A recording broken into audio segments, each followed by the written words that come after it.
Gods and monsters. Light. She could see it, feel it, taste it, touch it, smell it, hear it even, strange as that might sound.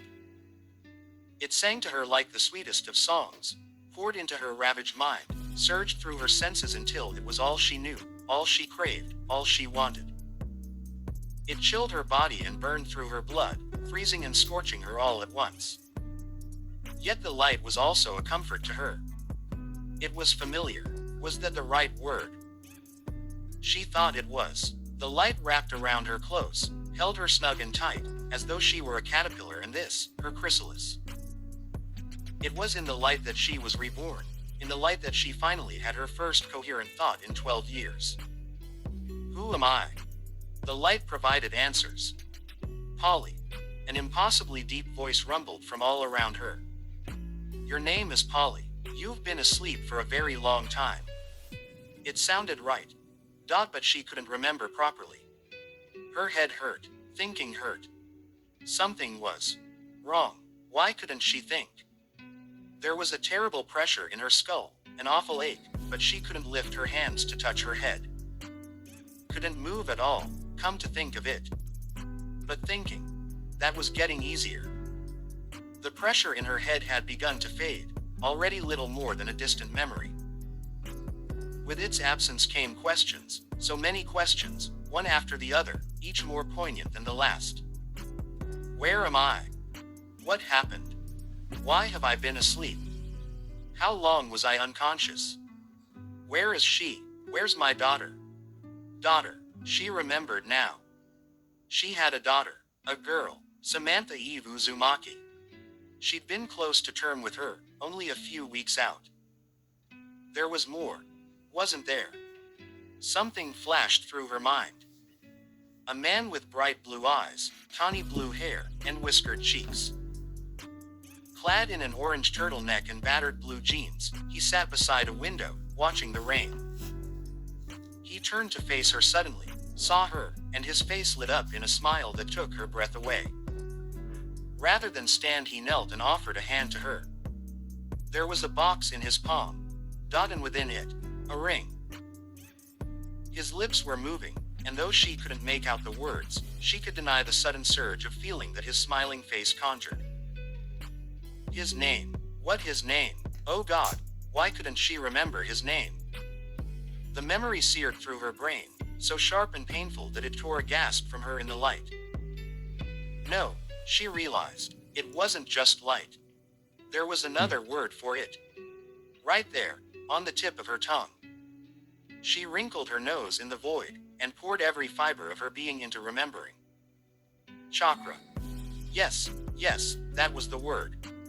Someone had wrapped her in a golden chrysalis of chakra. It's for your own good. The deep voice came on again. You were. A pause followed. Well, you were clinically dead at one point. You're barely alive right now. Hearing the voice stirred something in Polly's heart. She felt something click together in her fractured psyche. She remembered that voice belonging to someone. Something quite large. And not human. She felt a brief bleed of raw, nameless terror, accompanied by a deep calm. The voice would never hurt her. She didn't know why she recalled that, but it was an immutable thought even among her fractious thoughts. She couldn't see outside this cocoon of chakra, but she could feel a presence, old and deep as the sea nearby. The name came to her in a flash. Kurama. How could she remember him and not the man? It wasn't fair. Not fair at all. Well, at least you remember something in that scatterbrain of yours. The wan ghost of a smile touched her pale lips. Mean as ever. Hoarse laughter answered her retort. I say it as I see it. Her mirth didn't last long at all. Where am I? This is your mind. What's left of it? That didn't sound so good. It isn't. His reply sent her hopes plummeting into the very pit of her stomach.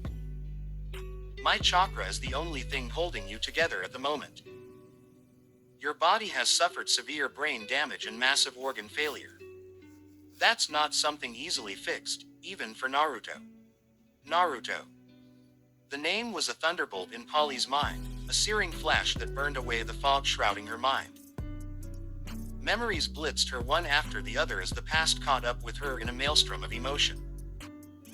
Who he was, what he'd been to her, what he'd become. Friend, lover, husband, father to her one and only daughter. About that. Polly blinked, not quite comprehending, until the dread came. About what? No. Horror dawned soon thereafter. Don't tell me I lost the baby. No, Samantha's quite all right. Kurama almost sounded sheepish. And rather embarrassed. That worried her. It's just, well, did Naruto have an affair while I was out? Her brow furrowed. I told him I was fine with him seeing other women. Unfortunately, no. The fox made a nose caught somewhere between a snarl and a sigh. He's been quite faithful, and to think, I'd almost forgotten how much of an insatiable lech you were. She grinned to mask her anxiety. Sorry, not sorry. War woman has a fantastic ass. I won't apologize for wanting to tap that. He saw right through her as ever. You're deflecting. I can feel your heartbeat spiking. With that, her temper sparked. Then spit it out already, you overgrown furball. You may have a few more children than you remember. Polly's brain fizzled right out. Big Fox say what now? Peas in a pod the two of you, I swear. Kwama told her then, in no uncertain terms, what her husband had suffered. What had been done to her, the surprise awaiting her when she awoke, then finally, the sorry state of her brain and just how long she had been, asleep, for lack of a better term. It was a sobering tale, one that would have broken anyone else. But it didn't break Polly. Oh, no. It did something far worse. The words lodged in her throat. They did. What to me? She'd always had a temper. Naruto loved it. He often enjoyed winding her up and letting her loose. Said she was cute when she was angry. She never understood why. The anger she felt now, no, the apoplectic rage. Not cute. At all. Polly, no, just calm down. Polly, yes, let me out. She gnashed her teeth, struggling against the warm chakra that held her. She would have thrashed her way awake if he hadn't bound her so securely in the cocoon. Let me out right now. Let me see my babies. Let me kill the bastards. WHO did this to me. Stop struggling. If you wake up in your current state, you'll die. Do you want that? She subsided with a scowl. No. Then calm down and let me finish healing you. A sullen pout crossed her face. I wanna see my babies. And you will if I have anything to say about it. Kurama almost sounded amused by her anger. Feisty little thing, if I didn't know better, I'd swear you were half Uzumaki. What happened to me, exactly? There was an attack. I'm a bit fuzzy on the details myself. So was she, come to think of it. There had been no's. She wasn't sure. Everything was so scrambled. There had been someone. No, several someones. She recalled Naruto flinging her behind him. A pillar of light falling down from the heavens. Dust, dirt, then, nothing. Her memories were fuzzy, but she remembered the pain, the sting of betrayal. Two figures standing among the smoke and rubble, hazy and indistinct. The voices. There, I honored my part of the bargain. Now keep yours. Erickson's voice had answered, the slimy toad, oozing with patriotic pride. But of course, it had been someone they knew. Someone they trusted, someone who turned on them. Of that much she was certain. Your body is going to be very weak for quite a while. Kurama's voice mercifully tugged her out of her fuzzy memories before her own paranoia could consume her. You've suffered catastrophic damage to your internal organs, and been kept alive on fluids and life support, to say nothing of the injuries to your brain. Whatever they did to you, it took its toll. Malnutrition is one thing, but there's only so much I can heal. I had to regrow most of your internal organs once we peeled you out of that suit, and even then. He was building up to something else. She knew she wouldn't like it. How bad is it? I'm not certain. The old fox sounded almost aggrieved. You might have several decades ahead of you, or a few years. You may never fully recover. Only time will tell. Her eyes stung. Oh, those bastards. Those absolute, stinking, freaking bastards. All right, okay. Deep breaths. So what if her body was failing? Where there's a will, there's a way. She was still alive here and now, for the moment. Nothing else mattered. The future could be dealt with later. If there was future, there had to be a future for her. There must be, because if there wasn't, she knew a certain blonde would break. Don't tell Naruto. She had to be the one to broach that subject. I have to. He already knows. Kurama's words tore a gasp from her. He's hearing every bit of this. Oh, just great. That was lovely. His heart must be breaking. She just knew it. You may also experience gaps in your memory. She already was. She could feel them. There were holes in her thoughts, for lack of a better words. Gaps. Try as she might, Polly couldn't remember everything. Little things, like her favorite color, least favorite food, or the salty spray of the sea. The thought brought tears to her eyes. Had she always been this emotional? Or had that memory been taken from her, too? She was sure there were other things she'd forgotten, important things, but right now, none of those mattered. I can recall the important bits. She steeled herself, mastering her nerves. Nothing else matters. They also shaved your head. Not her hair. It took forever to grow it to T-long. Bastards. Her old friend tried to laugh at that. He failed. At least that will grow back, I think. Polly felt her brow furrow in anger. Wake me up, now. I've slept long enough. You won't be able to stay awake for very long. It'll be long enough, she growled. Let me see my family. He relented and the chrysalis of chakra fell away. And in that instant, her eyes opened. Her eyes opened. It was an abrupt and sudden thing. Naruto found. One moment she was sound asleep on the floor, effectively dead to the world. In the next her eyes snapped open. She saw him, he saw her, and in turn glimpsed the flash of primordial panic pulsing through her gaze. There were no words. She reached up with one hand and cupped his cheek, then squeezed it gently. Are you real? I am. He choked out. Her eyes glimmered with tears. This isn't a dream.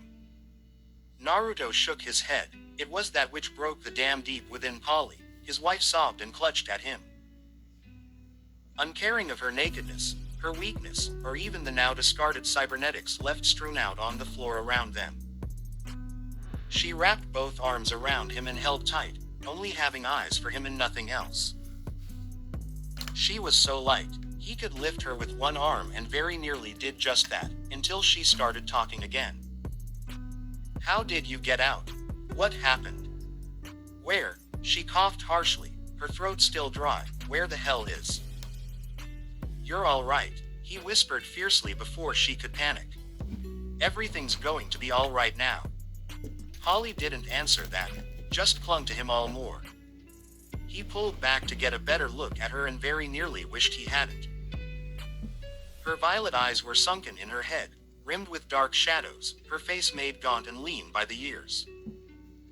Chakra was a mighty fine thing, but could do little for malnutrition or frailty. She would need food and rest. A lot of the latter. It served as a painful reminder.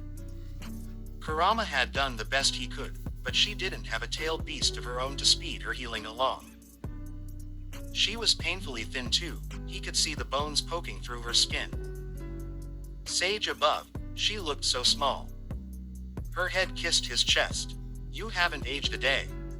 No fair. A peal of bitter laughter burst out of him, sharp and hysteric. Neither have you. Ha, she rasped out a laugh of her own.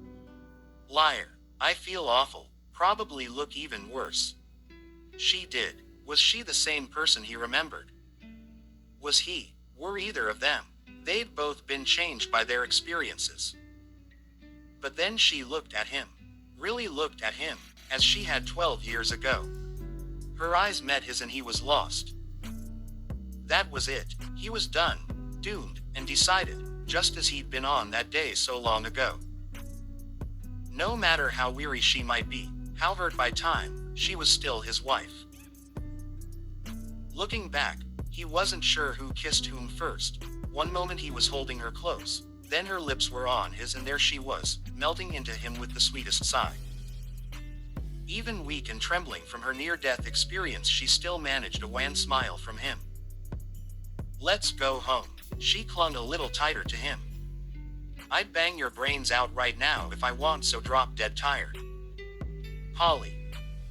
What? She tilted her head. You've never had a problem with me talking like this before. He made a quick gesture, trying to indicate the kids. Mercifully, her remark sailed right over the younger children's heads. Not so Samantha and Joshua. Both understood her words and both made gagging noises. Ew. Wait a minute. Polly stiffened in his arms, then started squirming once she realized they weren't alone. They're here, as in right here. Let me see. Samantha Eve Uzumaki shuffled forward, face hopeful. She'd taken that silly mask of hers off and now wrung it between her hands anxiously. Are you really? Polly blinked quickly, once, twice, thrice. She'd never laid eye on Samantha in her life, yet he saw the moment she saw her, she knew her as her own. A mother always knew. She had carried her for 9 months after all, and while she may have missed 12 years of her life, that was no fault of her own. Call it hope, call it magic, or just simple maternal instinct. She reached out an arm for her without zero hesitation, no at all. The smile that split her face in that instant could have outshone the very sun itself. Oh, my, she laughed aloud, just look at you. My little Samantha, how you've grown. Come here, Tilda. Complete and utter acceptance. Anything else would have broken little Eve outright. Naruto had no real way of knowing, but in that instant, the last lingering loyalty their daughter felt toward her foster parents truly withered and died. She burst into tears and rushed forward into Polly's arms. Her mother, his wife, dragged her close, murmuring softly into her ear. There, she crooned. You don't have to say anything. Mommy's here. Nor were her other 4 siblings left out in the rain. Polly noticed them not a nanosecond later. Joshua was her next victim. There could be no escape from a mother's searching gaze, and he was no exception. Naruto almost pitied him, almost. There was no getting away from Polly once she had eye on you, and their son was firmly in her sights. And who do we have here? She peeked over Eve's shoulder at the stunned boy, still holding their daughter tight. Don't be shy, you can talk, can't you? He bowed his head, face gone red. I can. Ah, you're shy. Still holding Eve close, she looked to him. I take it he's ours too, then. He has your whiskers. He certainly does. Dot in my temper. Naruto coughed into a fist to hide the rueful smile of his past. That would be Joshua. Polly perked up. You named him after my father. Naruto nodded. Just like you wanted. Such a darling boy. Come here. She beckoned quickly at the blonde boy. Let me have a look at you. Young Joshua flushed under her gaze, but was helpless to resist. The moment he got within arm's reach, Polly yanked him down. He put up a token resistance as she pressed his head against her collarbone and wrapped a thin arm around him, squeezed for all she was worth. In a matter of moments he was trapped beside a rather embarrassed Eve. Ooh, look at you. Polly giggled, rubbing her forehead against his. You're the spitting image of your grandfather. I wish he could have met you. Naruto nudged Polly with his elbow, idly reminding her that she wasn't done. Her tired eyes lit up at the reminder and she craned her bruised neck, looking past him. There had been no escape for the terrible trio before, and there certainly wasn't now. Not that they looked like they wanted to do any such thing, mind you. And the other three? Jessica, Luca, and Amanda. He rattled off their names, indicating each in turn. The older siblings shuffled forward, with little Amanda nestled firmly between the two of them. Holly practically squealed, "They're so small." "Well, don't just stand there. Join in, we're having a group hug." Amanda, Jessica and Luca couldn't speak, but they jumped her with happy noises all the same and held tight, crowding in with the rest. "They don't know how to talk," Naruto whispered in a quiet aside. "We're working on that." "I certainly hope so. Oh, and you've named them all without me." She tried to give his arm a spirited smack, but didn't have the strength for it. "I've missed so much." "We both have." He crouched down and joined in on their little embrace. "There's plenty of time to make it up." Quote. The words reopened a pit in his stomach even as he said them. Neither wanted to mention the elephant in the room, the fact that she might not have all that much time left. No. He refused to dwell on the possibility. He'd heal her every day if he had to. And if that didn't work, there had to be another way of preserving her mind. Or moving her soul to another body. He knew people, had contacts of his own. There were a lot of people out there who owed him favors and he'd happily cash them all in if it meant saving her. "We'll make it last," he muttered. "We have to." She smiled at him oh so sadly. It hurt more than words. Even now he could sense the struggle in her, the sheer energy she was expending just to breathe and keep her eyes open. He knew she was trying to put on a brave face for the children. Inside he could feel her hurt. 12 years of torture, 144 months of pain, 4,383 days of loneliness. And she had barely been alive for most of it. Nevertheless, she did her level best to hug them all at once, all the more difficult by years of being kept in the tank. Suddenly, she yawned, her eyes drooping. "Masalipi. Here, let's get you up." He swept her up in his arms and stood. "All right, kids," he raised his voice, marshalling Even and the others. "We're leaving. Someone find Brandyworth and let's go." "Are you out of your mind?" Cecil bristled into his headset. "What the hell are you doing? I told you to stay on standby. And let your failure taint us as well." His earpiece crackled with taut anger, boiling over with wrath. "No. Now wait just a second. If he sees you now, I guarantee he'll go berserk." His warning fell on deaf ears. The line was already dead. He flung the headset down with a snarl. Damn it. A dark haze swirled over the ruined lab. Noxious black smoke poured from shattered windows, tumbled out broken doors, billowed into the sky as the searing flames pushed it ever higher. Soon enough the very clouds themselves were tainted by the inferno left behind. Once fluffy white nimbuses stained an ominous ugly gray as the horizon darkened for miles in every direction, threatening to blot out the very sun. Kurama had done his work well. No one would be able to use this place as a base for years, if not decades. All that remained was a single exit point for one man and his family, and the two would be collapsed once they departed. Naruto didn't care for anything beyond that. If never saw this place again, it would be too soon. If there were any survivors, they were summarily trapped in the burning rubble and left to die. As far as he was concerned, every man and woman working in this facility was guilty. They knew what they were doing, what they were working, what they countenanced. Let them burn for all he cared. Let them rot. Smoke ballooned outwards now as he stormed up the steps and into daylight, still cradling a sleepy Polly in his arms. The children trailed anxiously behind him, with a rather haggard Brandyworth bringing up the rear. The man kept glancing at Polly, wanting to make certain she was alright. Kind of him. He might let him stay on as a godfather of sorts to the children certainly counted as Polly's. Unfortunately, it seemed their exit wasn't going to be as clean as their entry. He expected the police, was prepared for the police. Even felt some small semblance of pity for the boys in blue. These were not the police.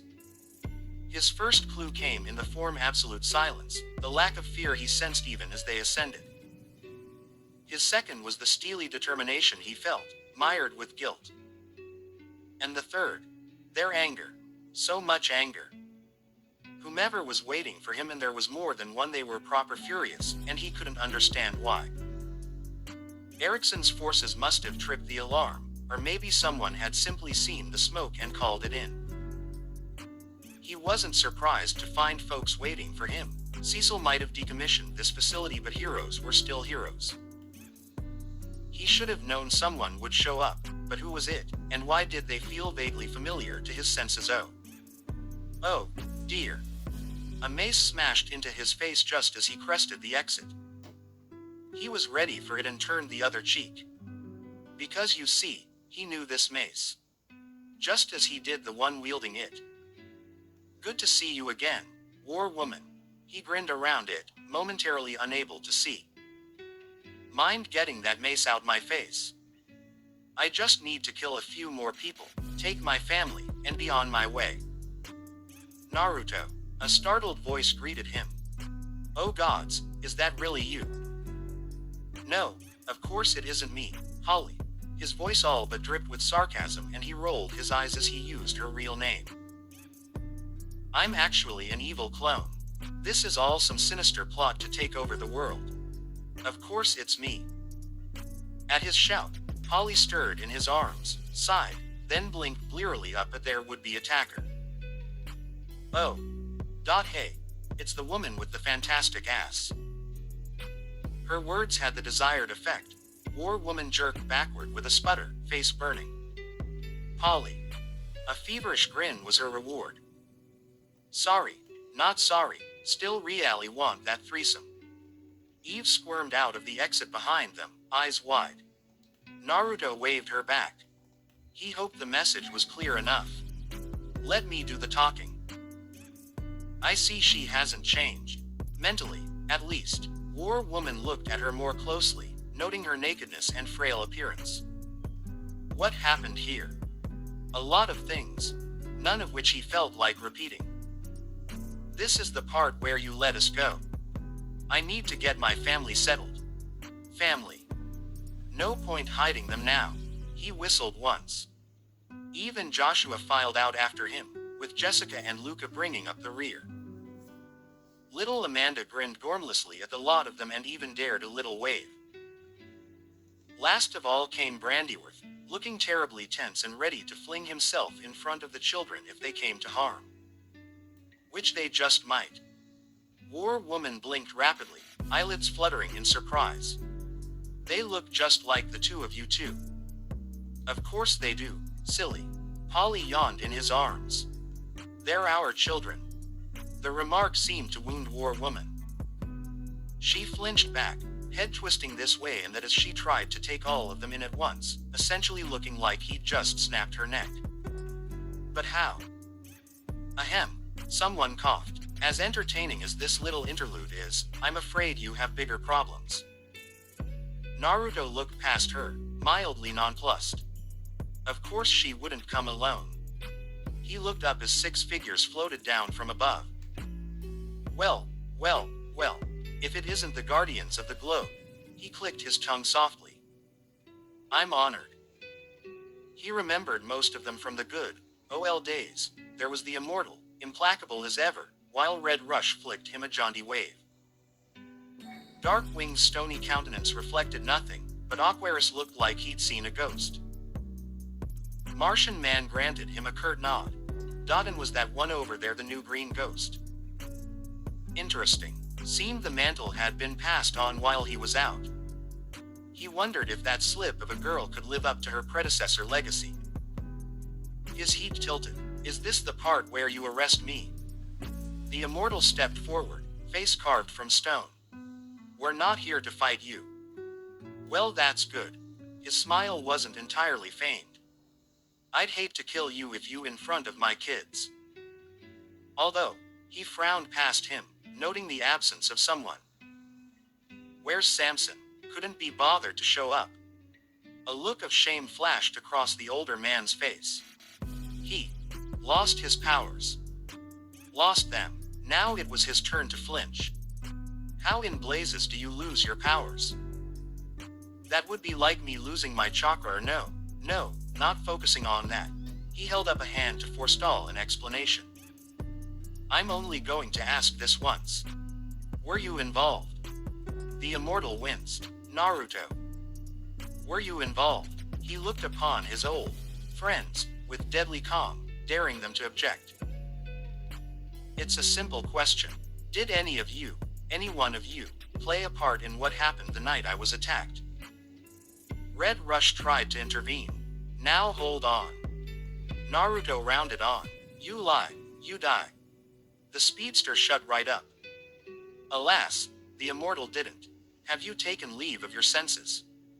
You can't possibly hope to take us all on at once.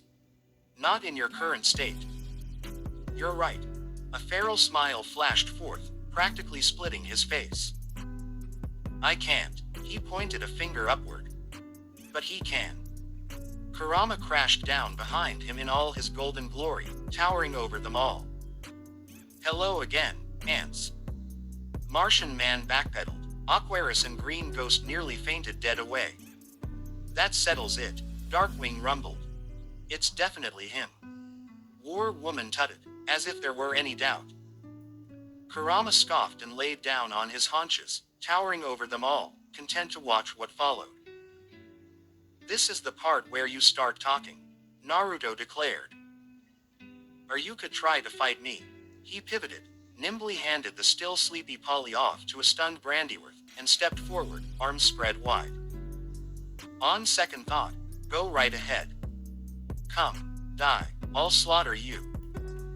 And when you run, when you beg, when you plead, when you look up to me and cry mercy, I'll say no. How does that sound? War Woman tried to intervene again, bless her heart. What's happened to you? You've been through a lot, I understand, but how could you possibly understand? Naruto blinked. He hadn't been the one to say those words. He turned and found Joshua at his side, glaring furiously up at War Woman and the rest. Joshua. How could any of you? The boy shook his hand off and bowled forward, eyes blazing. We've all been through 12 years of hell. Even her. He stabbed a finger at Eve, who'd done as he'd asked and held her tongue until this very moment. Do you have any idea what that was like? We were nothing, no, less than nothing to these people. All they wanted was a weapon. Every day we prayed for someone to save us. For a hero. He looked her up and down, damning the Guardians in an instant. Where were you? Every hero present flinched. Naruto heaved a sigh. Josh, enough. His son subsided with a scowl. Only then did he look back to the Guardians. To answer your earlier question, I am me. I have always been me. Nothing more, nothing less. His eyes met Holly's, azure piercing through cyan blue. And I never go back on my word. That's exactly what I mean. War Woman burst out, flinging up her arms. Do you even hear what you're saying? All this violence, you aren't yourself. Unfortunately for her, that was the precisely wrong thing to say at the wrong time. And just like that, his anger came roaring right back. She realized it too late. He saw it in her face. Not myself. His voice rose in a barely audible hiss. Not myself. A peal of bitter laughter escaped him as he tapped one finger to his chin. Why is that, I wonder? It's almost like something horrible happened to me. Some terrible, life-changing event that saw me and mine held captive for more than a decade.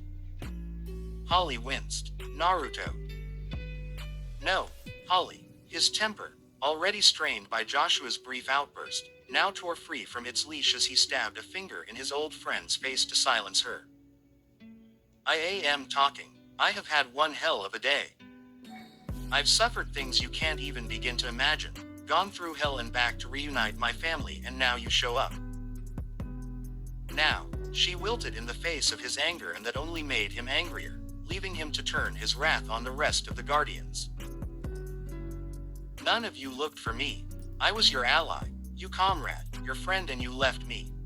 He thumped a fist against his chest with every word, eyes blazing into them. You left me. We didn't know. Enough. The immortal shouldered his way between them. None of this matters right now. Loyalty always matters.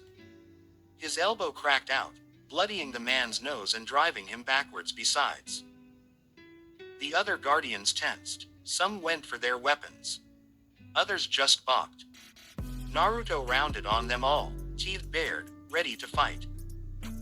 They thought they had the high ground, even now. What a joke. If any of them had been taken, he would have moved heaven and earth to find them. He would not have stopped, wouldn't have rested, until they were found and their kidnappers brought to justice.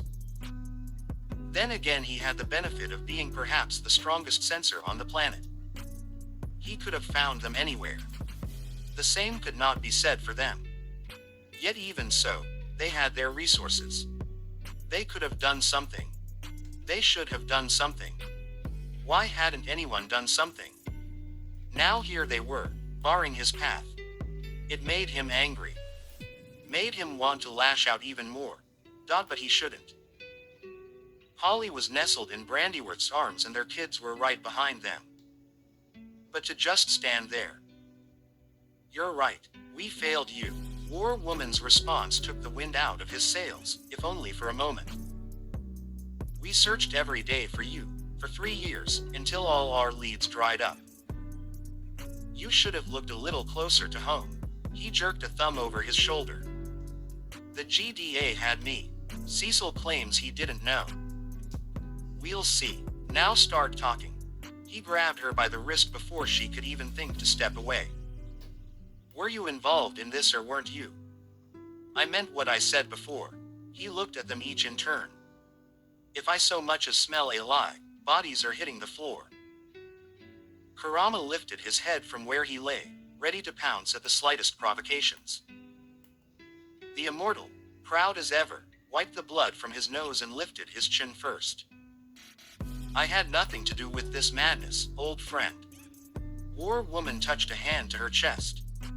I swear I didn't know anything about this, dear heart. Red Rush clicked his tongue once.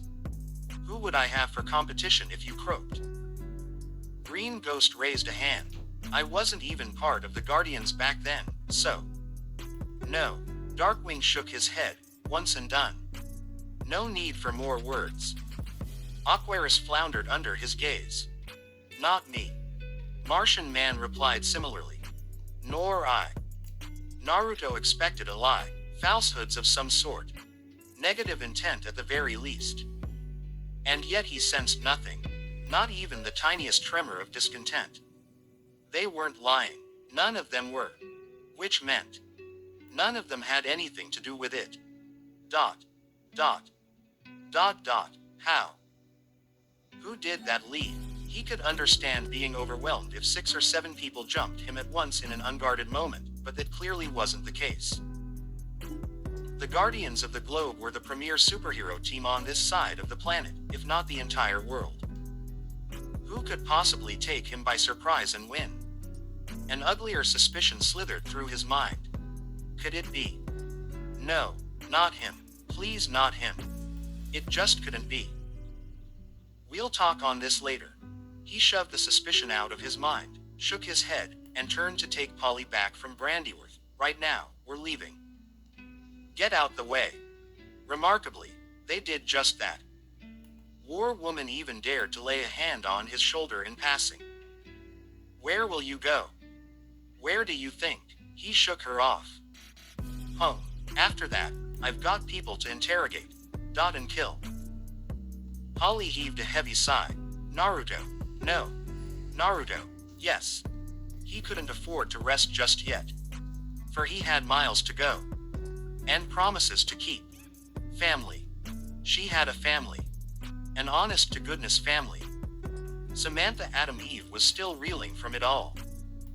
In less than a day her world had been turned topsy-turvy, upside down and inside out. Nothing would be the same. She knew that now. Her life hadn't been ordinary before, sure, but now it was extraordinary. Fantastic, even, and maybe. Maybe that wasn't so bad. She'd always wanted a big family, and now she had one. She still found herself reeling from it, even as she slipped inside her house.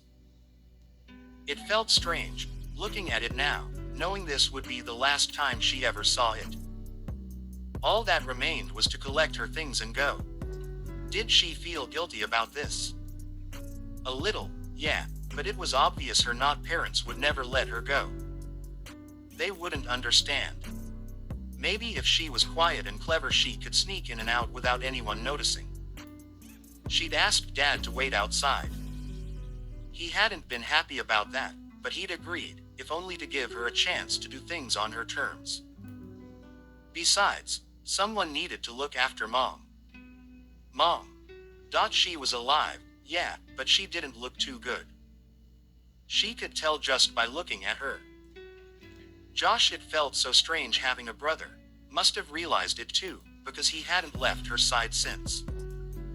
The younger kids would figure it out sooner or later, she was sure.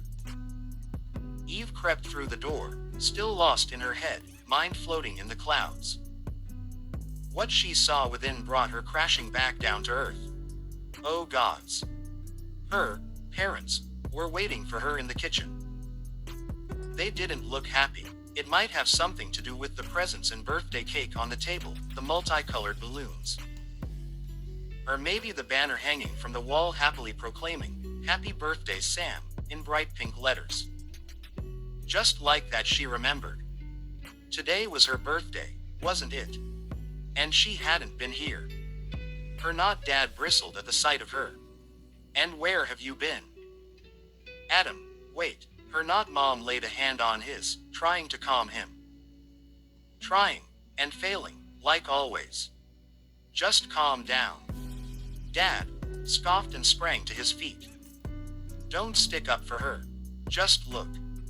She's late for her own birthday." He took a step her way, glaring her. "You couldn't even call." Her gaze strayed back to the cake. It was missing a massive chunk. 3 guesses where it went. She balked at the man she'd once called Daddy. Did you eat my cake?" Adam's face purpled with apoplectic rage. "How dare you?" Anger sparked in her. How dare she? How dare he? This wasn't the way it was supposed to be. Something ugly curdled inside her. She took one step away from him, then another. "I need to go." "Go," he shouted at her as she turned her back on him. "Go where?" His voice rose when she broke out into a run. "Hey, like it or not, we're the only family you've got." The wall behind her shattered. Wrong. She'd asked Dad to wait, and he had. He really had. Now he burst into the room like a thunderstorm, burning like the sun. "I was actually willing to give you one last chance." He tutted softly as he walked over the rubble, shaking his head side to side in a grand gesture that just promised violence. How pathetic is that? I guess some things never change. Well, he brought both hands together in a sharp clap, startling her not parents. "Congratulations, you blew it. Game over." Adam sputtered, "And who the hell are you?" "Her father, you gawping little shit." He dismissed the portly man with a glance. "We're leaving, princess. Pack your things." Eve scrambled backward and clutched at his sleeve. "I changed my mind. There's nothing I want here." Her not mom cried out. "You can't. Don't you get it?" Cold blue eyes rooted them where they stood, cold as ice. "You never had a child, not really. You thought she was yours, but she isn't." He took his time, twisting the proverbial knife in their hearts. This girl here, my daughter, was switched with yours at birth. She's not yours. There it was, that was it, the band-aid ripped clean off. She's never been yours and she will never be yours. Never again. The hell she isn't, Adam thundered up to his, face red and puffing. Get out of here before I call the cops. Dad flung a sheaf of paper in his face. I've got a DNA test right here, courtesy of one Dr. Elias Brandyworth. You're welcome to take one of your own, or as many as you like. But the results won't change. Her mom, no, Betsy, not her mom, whimpered once, hands covering her mouth. No. Quiet, doormat. He loomed large over the woman she'd once called her mother, then sighed. At least you tried, though you should have done better. I was willing to give you a chance at least. And then he turned to face her not father.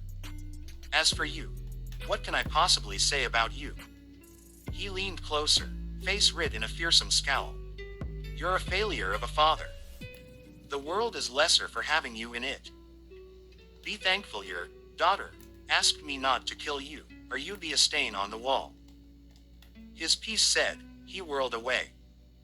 Eve took his hand, held tight, and let him guide her back through the hole in the wall. Adam brayed loudly in her wake. Samantha Eve Wilkins, you step away from him right now. She looked back at him, green eyes narrowed. No. Betsy Wilkins fell to her knees with a wail. Not so Adam. He fumbled for one of the cabinets and came up with something. Eve heard the harsh click of a gun. It was a sound she was terribly familiar with after today. Her eyes closed. No, surely not. He wouldn't be that stupid, could he?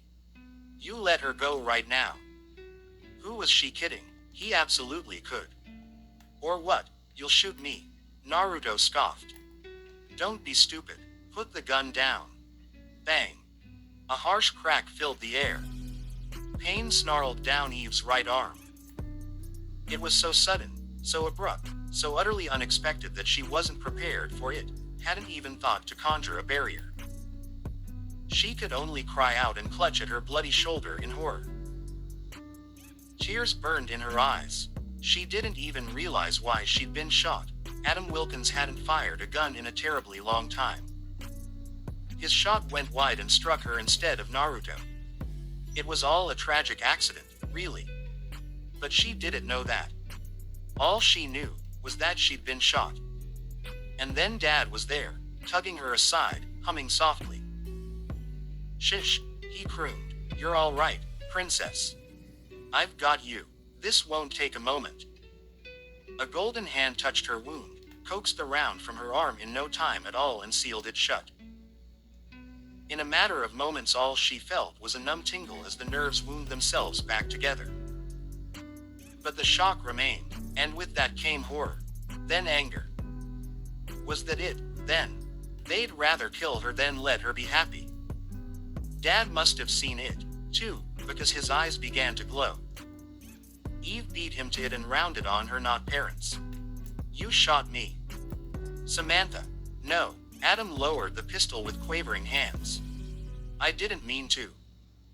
Ignorance is bliss. She had hoped to spare them at least, not out of loyalty to them, but because she was a good person. She'd wanted to part on good terms. Understanding, you know, and then her not dad shot her. It wasn't enough for her to be happy. Someone always tried to take it from her. Something deep inside her snapped. It felt like her mind. You, she rasped, you're not my family. Betsy Wilkins raised a hand. Sammy, sweetie, just calm down. Calm? How could she possibly be calm? You are not my family. Power exploded through her very pore, her body bursting into almighty ethereal light. I see it all now. Her feet left the floor as she hovered in the air, voice echoing with every word, like an angel descending unto earth. Every single molecule around us. They tingled her fingertips, awaiting her command. I can touch them, taste them, control them. With but a thought she reached out and hauled her not parents forward. using nothing but sheer willpower to suspend them in the air before her and hold them there. I could rearrange your cells to make you whole new people from the pathetic parents you are. Her parents said nothing, ever didn't let them. She never wanted to hear their voices again. You ruined my life. Her lips curled in a sneer as she held out a fist and clenched it before them. She had all the power now, not them. Let's see how they liked it. You denied me, demeaned me, tried to make me everything I wasn't, kept me from people I didn't even know I loved. They seemed so small to her now. Insignificant. What had Kurama called the guardians of the globe before? Ants. That was the word.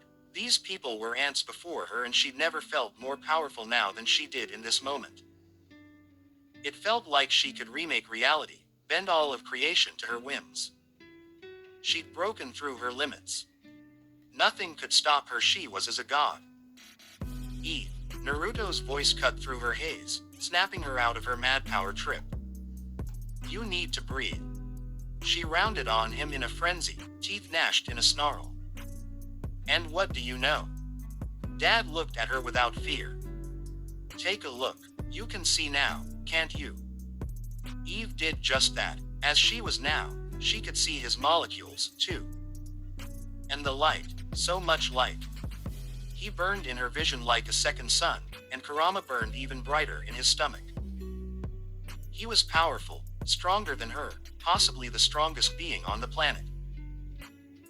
His mind became an open book to her in this moment. She felt his concern for her, and beneath that, the sheer untapped affection a father would feel for his daughter. He loved her. She'd known that before, but now she could see it. He didn't reprimand her, didn't condemn her, didn't do anything at all. He just stared and waited for her to make the right decision. Clarity began to return to Eve, the brief burst of rage going with it. In its absence, her newfound power began to fade. But before it did, she looked back to the people she'd once called her parents. What did she feel for them now? Nothing, but she would remember the good times all the same. As to the rest, your daughter is dead. She reached into their very thoughts with the wave of a hand. No, she amended, realizing that was cruel. You never had a daughter. You will move on and forget about me. She felt their minds try to resist her words, her will, and crushed them for it, wiping their brains clean in an instant. My name is Samantha Eve Uzumaki. With the last of her strength she screamed at them, pouring out every ounce of emotional pain they'd ever inflicted upon her tenfold. And I defy you to even remember who I am. Her power cut out in the next instant, leaving Adam and Betsy to slump at her feet. She collapsed with them, utterly drained. Dad caught her. She snuggled her head into his chest, quivering a little. Is this what it feels like? Being a god? A low rumble of laughter tickled her ear. We're not gods, Samantha. Weren't they? She'd certainly felt like one for a moment there. Gods don't give a damn. He chided her softly. We do. She held him tighter. Hey, Doc, can we go home, now? We will. There's just one thing I have to do first. What's that? She blinked up at him, baffled. For once, his smile seemed strangely sad. I need to hit up a few old friends. The Mahler twins were professionals. That wasn't arrogance on their part. It was simple truth. They were very bad people, yes, but very good at what they did. Each twin knew where the line lay. No mad plans of world domination for them. They were scientists, hungry for knowledge and not afraid to use less scrupulous methods to acquire said knowledge. But there was a line, one they never crossed. They didn't make a habit of killing indiscriminately if they didn't have to. They weren't squeamish about it, sure, but there were things you just didn't do. They had standards. Pay them properly and they'd gladly put their talents to use for the highest bidder. Sometimes that meant helping a villain. More than once, it meant freelancing for a certain hero. Currently one of them was celebrating said hero's return to the land of the living. What on earth are you cracking open that beer for? It isn't that late. Didn't you hear? He took a long swig. Fire shadows alive. Is he? One of the twins looked up from their work, wrench in hand. He's a good guy. Thought he was dead. Apparently not. The twin with the beer grinned. He took down some punks on the freeway today. Did he? He squinted. I didn't hear about that. Well, you would have if you hadn't had your head stuck in that machine all damn day. Hey, remember all those times he broke us out of jail? For a good cause, he said. They were, mostly, came the shrug. Remember helping out those orphans? I remember his wedding, most of it. So did he. The parts where they hadn't been blackout drunk. Good times. Think he'll hit us up again? We could use the cash. Please, if he's back from the dead, the first thing he'll do is hunt down that pretty little wife of his. What was her name again? Pollyanna. Polly, the twin with the beer bottle supplied. That's the one. They'd always liked Polly. She might not be the brightest bulb in the bunch, but she wasn't afraid to give you a piece of her mind. She wasn't half bad, for a powerless human. That and she made some mean cookies. I dunno, stranger things have been known to happen. One of their old burner phones vibrated wildly, indicating a message. The first twin arched eyebrow and looked to the second. You gonna get that? His comrade scoffed, but didn't look up from his work. Why should I? You're the clone. Hop to it. Oh, for the love of give it here already. Thumbing it open, he found a brisk message awaiting them within. I have a critical job for you too. He read the words aloud, already imagining Fire Shadow's grinning face staring back at him from within the cellular device. We'll meet tomorrow. Usual place. You know where. Discuss details then. You'll receive half the payment before, and the other half after, same as always.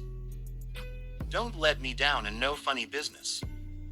I've had my fill of old friends coming up short these days. Best regards. Naruto. He smirked. Called it. Sure, whatever you say, clone. The other scoffed. Nope, you're the clone. In the end, it really didn't matter who was the clone. The kid had been good to them. Time to repay the favor. Here he comes. Nolan heard the sonic boom long before he saw him. What he did see was a distant rumble of rolling lightning rippling across the clouds at speed. Thunder raced in its wake, growing louder and louder with each passing second. He'd known this moment was coming. He'd delayed it by choosing not to engage him back at Erickson's lab, but it had only ever been just that. A delay. That reprieve was over. He'd known Naruto would come for him. After all, he would do exactly the same, were he in his shoes. In that regard, he'd chosen his battleground well. A distant island in the South Pacific Ocean, isolated and far from civilization. He wasn't sure how he would react once he found him here. But better safe than sorry. Better indeed, judging by the towering thunderstorm headed his way. He was moving fast. Granted, he could do something similar hadn't many a resisting planet, moving so fast that he superheated the air and destroyed an entire civilization, but that much lightning was a concern. Even for him. He followed it with one eye, still listening. There you are. The man's voice caught up to him a heartbeat later. Nolan. He whirled, felt the air hit his face, then swung with all his might. Golden knuckles met his red-gloved fist. Neither yielded. The ground did. Hardened earth shattered underfoot, splintering outward for miles in every direction. Pain bloomed up his wrist, but he didn't have time to anything more than notice it, because another golden fist was already swinging in at his face. He grabbed it, then the other hand, and in an instant they were grappling, pitting their full strength against one another. The storm caught up to them a second later, and they were lost in it. He felt the ground cratered further still. Dust and dirty sprayed outward. And still neither yielded. Here at last he glimpsed his foe in the rain, all shimmering gold and black. Blazing eyes met his, half-lidded as he glared heatedly at him. Naruto was a bit weaker than he remembered, but only just, and he had years of captivity to thank for that. It wouldn't last, of course. He'd be back to full strength in no time and then some. After all, what didn't kill this man only made him stronger. Blasted shinobi genetics were almost as bad as Viltrumites. No, they were broken. Case in point, Naruto reared back with a roar lost in the thunder and delivered a vicious headbutt that left him seeing stars. Blinded by the blow, Nolan nevertheless struck back, smashing a knee up into his gut. Anyone else would have lost most of their internal organs and coughed blood. A pained grunt was his only reward. They released one another in the same instant and slugged each other in the face. Both of them drew back, winded at last as the storm raged past. His old rival-turned-adversary stood first, shook the water from his hair, and set his nose with an audible pop. "Hello, Nolan. Long time no see." Uzumaki. Nolan wiped a thin line of blood from his mustache. "You look good for a dead man." "So I've been told." The blonde cracked his neck. "Were you involved?" Nolan felt brow furrow in confusion. Involved in what? His old friend told him all. Everything he'd been through, without hesitation, about Polly, the children, all of it. And then he asked him again. "I won't say it twice, Nolan. Did you attack me that night?" It was tempting to say yes, if only to provoke him into a fight and finish what he'd started. He wouldn't deny it, he'd benefited immensely from Naruto's rather prolonged absence.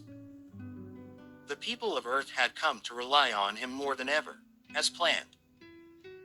But to do something that cruel, that pervasive, it went against everything he stood for. If he was going to kill him, he would kill him. Straight up, he and by extension his family at least, deserved a clean death.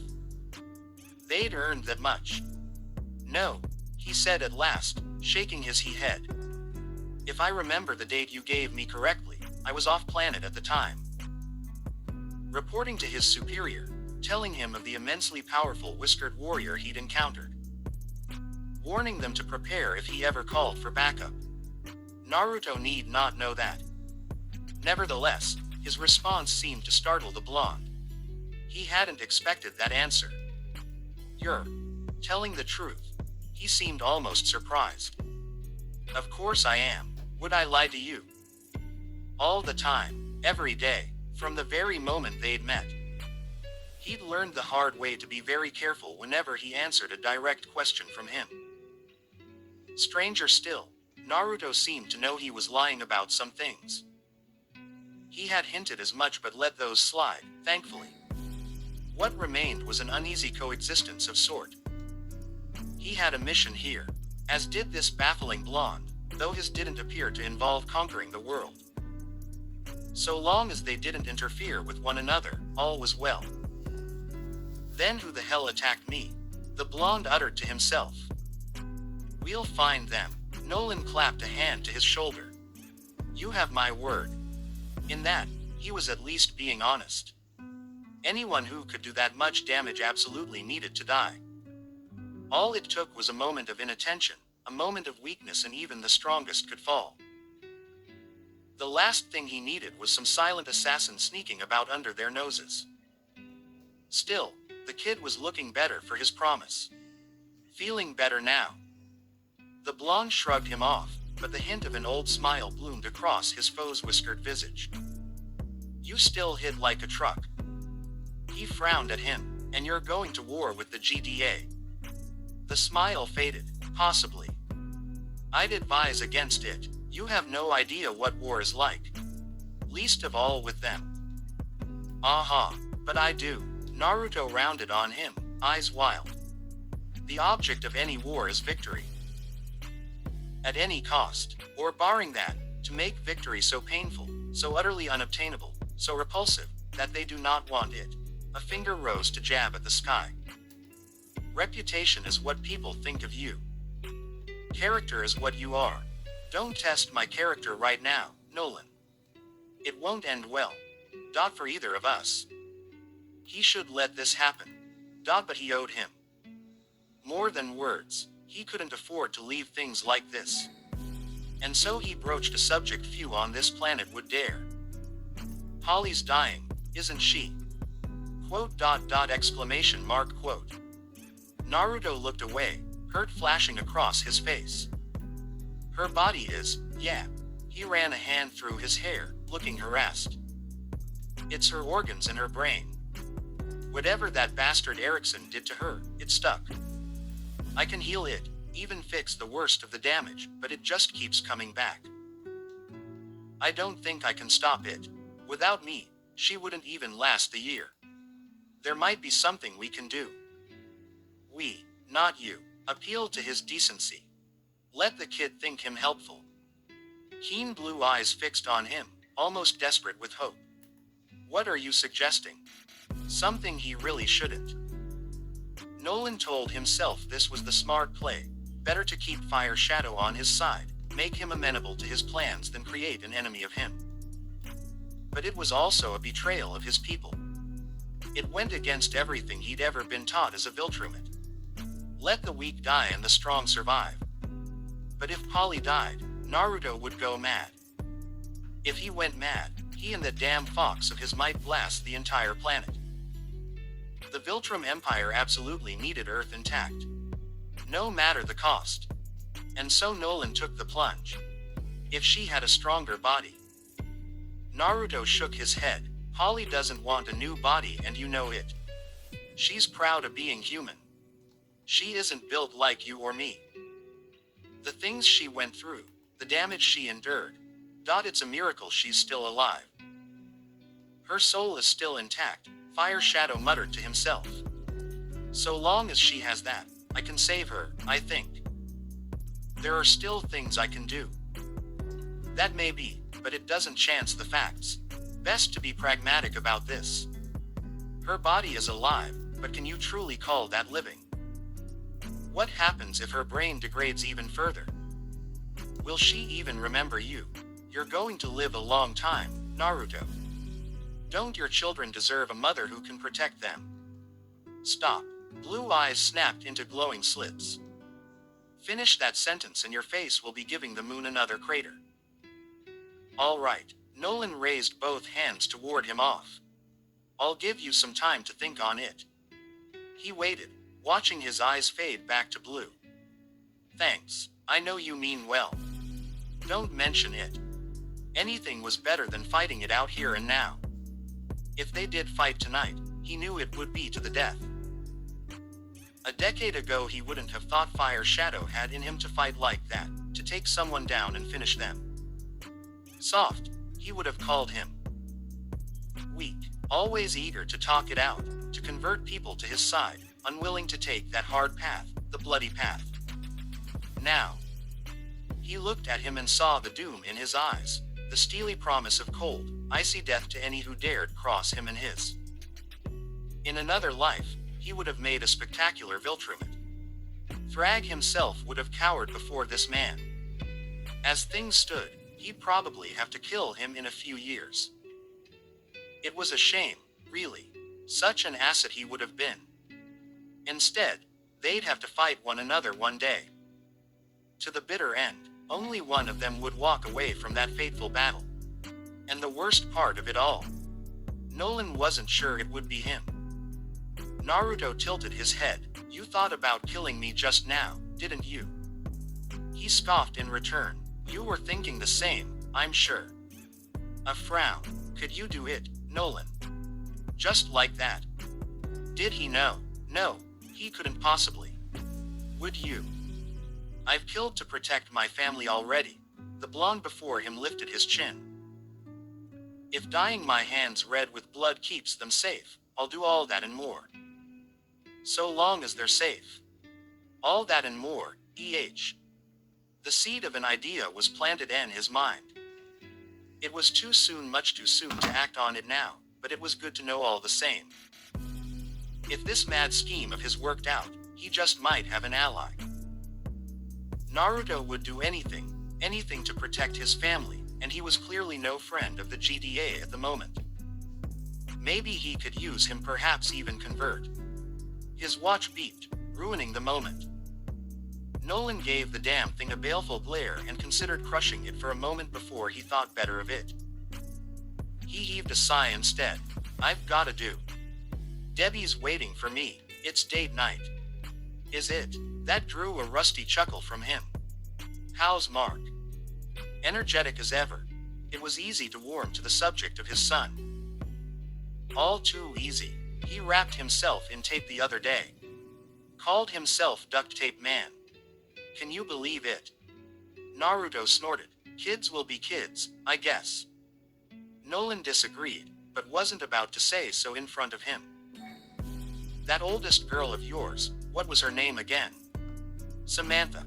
He didn't hesitate. Right, Nolan snapped his fingers. You should bring her by sometime. Maybe introduce her to Mark. Having a friend with powers might help him unlock his early. A lie. There was a part of him, a large part, that hoped Mark never unlocked his powers.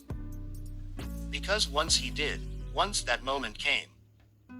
No, he stamped that thought down, locked it in a box, and buried it in the back of his brain. Buried it deep. Too late, Fire Shadow nodded, missing his moment of weakness. I'll see what she thinks. He feigned a smile he didn't feel. Sound great. Same time next week. Naruto smirked. Sure. One last thing. He paused. Yeah. It's good to have you back. It really was. That much was truth. The blonde offered a small, wan smile in response. Good to be back, Nolan. They shook hands and took off. He flew east, Naruto, to the west. One day they would face each other for real. And the earth would tremble. But not this day.